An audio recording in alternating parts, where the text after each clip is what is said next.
जिन भी घरों में खांसी, सांस, दमा, अस्थमा, टीबी जैसी बीमारियां यानी ट्यूबरक्लोसिस जैसी बीमारियां हो जाती हैं, उसका कारण क्या होता है ये आप समझ लीजिए।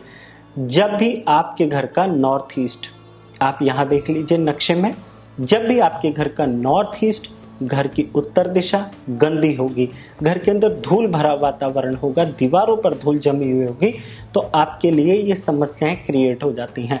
उपाय क्या करें? सबसे पहला उपाय, अपने घर से जंग लगा लोहा, बरसात की भीगी लकड़ी, ये सब चीजें आप अपने घर से बाहर करें। इसके बाद घर के यदि मेल लोग हैं तो बीच से, और घर के यदि फीमेल लोग हैं तो साइड से अपना नाक छेदन करवा करके सोना जरूर धारण करें। जी हाँ, मेल्स यानी पुरुषों को भी नाक में अंदर की तरफ, जहां से किसी को दिखाई नहीं देता, यहाँ पर सोना धारण करना वरदान स्वरूप माना गया है।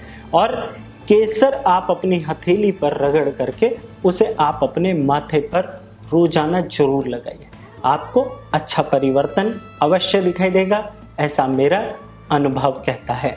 आज्ञा दीजिए। जय माता दी।